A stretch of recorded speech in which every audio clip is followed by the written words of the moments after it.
সময়ের সাথে সাথে বাড়ছে আতঙ্ক। বাঘের আতঙ্কে ব্যাহত জনজীবন। বাংলা ঝাড়খণ্ড সীমানায় বাঘ আতঙ্ক। রাজু রয়েছে সরাসরি আমার সঙ্গে। রাজু, আজকে সকাল থেকে কি পরিস্থিতি সেখানে?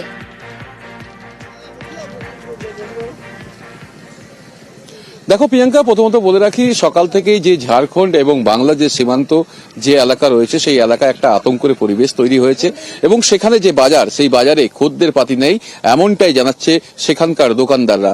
কারণ মূলত যেখানে বাঘের একটা ভয় ইতিমধ্যে মানুষের মধ্যে প্যানিক করছে, সেক্ষেত্রে সেই বাঘের ভয়েই গোটা বাজার যেমন ফাঁকা রয়েছে, ঠিক তেমনই আবার সেই এলাকার মানুষজন বাড়ি থেকে বেরোচ্ছেন না। সব মিলিয়ে বাঘের আতঙ্ক এই গ্রাম অঞ্চলের মানুষের কাছে একটা বড় সমস্যা হয়ে দাঁড়িয়েছে এই মুহূর্তে। বেশ,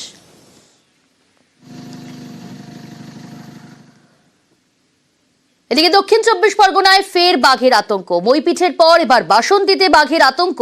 বাসন্তীর জ্যোতিষপুরের ফিশারি পাড়ায় থাবার ছাপ। মাঠের নরম মাটিতেই বাঘের থাবার ছাপ। আতঙ্কিত জ্যোতিষপুরের বাসিন্দারা। ঘটনাস্থলে মাতলা রেঞ্জের বন আধিকারিকরা। থাবার ছাপ খতিয়ে দেখছেন বনকর্মীরা।